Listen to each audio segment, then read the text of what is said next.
Hey guys, how's it going? It's Danilo from the King Realty Group. Hope everyone's having a great day today. And we're back at it again. It's a new month, and we're taking a look at January 2018 Toronto Real Estate Board stats. We're comparing them to 2017, and we're trying to see the trend, and just in order for us to gauge what's going on in today's market. Now, if you've joined us before, you're going to notice that maybe we have a little bit of a different scenery. I'm hoping this looks a lot nicer and a lot more appealing to the eye, and you guys are liking the change. And if you're joining us for the first time, then I do want to take a little time to explain exactly what we're doing in this video and what type of information you're going to get from it. So from the get-go, really what we start off is by looking at the GTA price points for resale in the GTA. We're taking a look at the average sales prices, not only for detached homes, but also semi-detaches, townhomes, and condo apartments as well. Now, these are numbers that really everyone likes to focus on, and we're going to take a look at what we're seeing in January 2018. In addition to that, we take a look at the sales stats of the month of January. We do compare them also to 2017, and again, same sort of thing. We're looking at the trends to see where we are in today's market. In addition to that, guys, one of the most important things here is we're looking at the months of inventory. This kind of gives us a gauge if we're to know if we're in a buyer's market or a seller's market, and we take a look at different micro regions. So it's not just an overall GTA price, months of inventory. We're also taking a look at York region, Peel region, Durham, and the city of Toronto as well, so that we can have an idea depending on where you live. Okay. In addition to that, guys, probably the most important piece of the whole monthly video is the interpretation of the news articles that have come out in the last month. Now, the thing is, this is probably one of the most valuable things that you guys are going to get from this. It's one of the biggest values that a real estate agent is going to bring to the table, whether you're helping a buyer or a seller. It's to interpret what the media is putting out there and interpret all the information you guys are getting. Now, no doubt about it, it's a completely different world out there. Information is at your fingertips. You can go on Google and you can research a lot of different topics. But hey, when you do that, you're going to get articles that are in extreme pro of this topic, or you're going to get some articles that are an extreme con of a topic, and you need to kind of gauge what's going on, what's true, who should I listen to. And this is where we come in, guys, and we take a look at objective stats, and we also have a different layer, a different perspective. We're out there working with buyers and sellers in today's marketplace, so we're taking a look at this whole thing from a completely different perspective than just looking at numbers and interpreting them on pieces of paper. Okay, so I'm hoping you guys are ready and set to go, and we're going to take a look at the new stats. So as you see here, guys, the average GTA price out of all the GTA and all housing types, guys, is $736,000. This is up 0.7% from 2017. And, this is a positive thing. It is a plus, and I'm sure anybody living in the region is definitely going to be happy with that. Moving along, guys, we're taking a look at also detached homes. This is where we're going to see definitely a contrast. Its average price point here is $979,000, and we're actually down 9.1%. Okay, now we're down 9.1%, and we know that in the beginning of this year there was going to be a little bit of a slowdown in all sales, but detached homes in particular, low rise, including semis as well, haven't had the great 2017, and maybe we're seeing the same sort of trend at the beginning. I do tell people all the time, though, if you do prepare your property properly, and you do the right things to market and also differentiate yourself from everyone else in the marketplace that's your competitor, for example, another detached home for sale on your street, you got to do these little extra things that maybe weren't so important last year, but are definitely important this year. Okay. Moving along now, guys, semi-detached homes here, we have them at $715,000. That's down 1.8%. Townhouses as well, we're at $613,000, and that is down 0.5%. Now again, guys, condos have been doing really, really well in 2017, and there is no change in the beginning of this year. We're seeing here that the price point is $507,000, and that's up 14.6%. Now again, guys, we mentioned last video that condos are the entry-level property in the GTA at the moment. This is the only thing you're going to be buying at around $400,000 or $500,000 in the GTA, especially in the downtown core. And even if you go to popular locations outside of the Toronto core, you're going to see that they're priced right around the $400,000-ish to $500,000 mark. That is the entry-level number, and for that reason, this is why we're seeing such a boom in condos, and we're seeing that 14.6%. We're not surprised here. When I say we, I'm talking about real estate agents as a whole. The general consensus is that that's not going to stop. We're going to see a lot of demand still in that price point. And you know what? And we're going to see a little bit more demand in other areas as well as we continue along in 2018. So I wouldn't worry about that too much. All right, guys. Well, let's move on and let's talk about this sales stats. So we're taking a look at sales of January 2018. We're comparing it to last year. And I gotta warn you guys before I show you the numbers. This is probably one of those stats that the news and the media are going to use to try to gain a little bit more readership. They're going to skew these numbers and show you certain perspectives of this particular stat to make it look and feel like it's if something is going on when really it's not as much as you think. So let's bring up on the screen and let's take a look at this number for a sec. So we see, guys, here that we have 4,019 sales in January 2018, and we see that that's down 22% from last year. Now, I do want to remind you guys that the reason that we're seeing such a big drop is because last year, in the beginning few months, 3.5 months to be exact, we had a really heated marketplace. We had very little inventory. We had a lot of buyer demand, and so that created a lot more sales than we're used to seeing. And it actually was, if I'm not mistaken, we saw a few record months. Now, if we're going from record months down to a completely different atmosphere, this is why we're seeing minus 22%.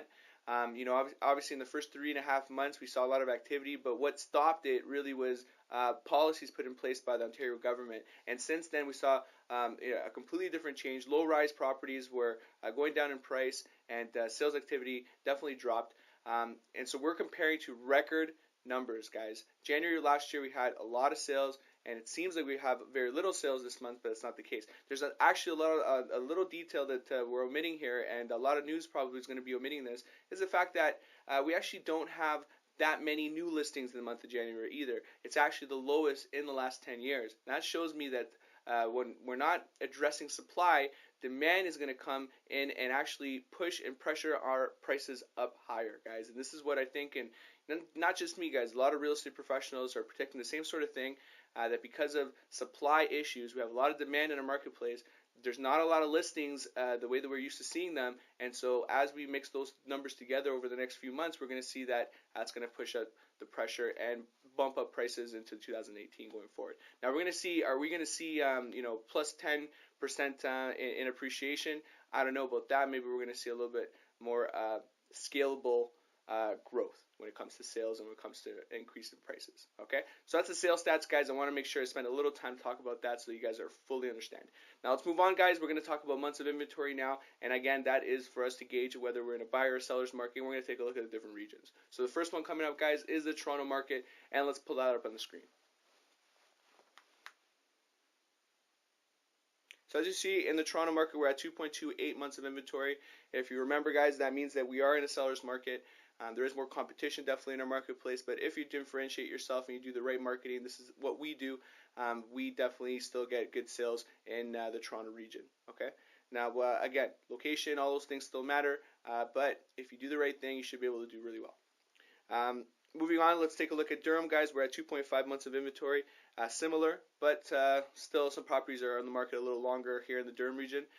Again, though, there is competition on your street. If you have a few houses for sale on your street, you got to differentiate yourself from them so that your sale is going to come up on top versus the others. Okay.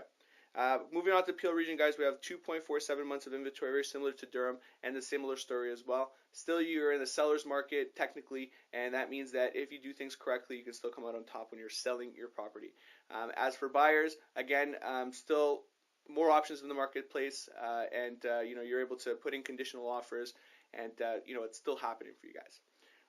When we move over to York region, guys, this is where things are a little different. It's 5.37 months of inventory, so we now are crossing more into the buyer market, and this has been the trend in the last few months. I have spoken about the York region, talking about Aurora, Newmarket, and how even though prices are still very high there in the $800,000 or $1 million plus range for the type of properties out there, they are big homes and big lots a lot of times.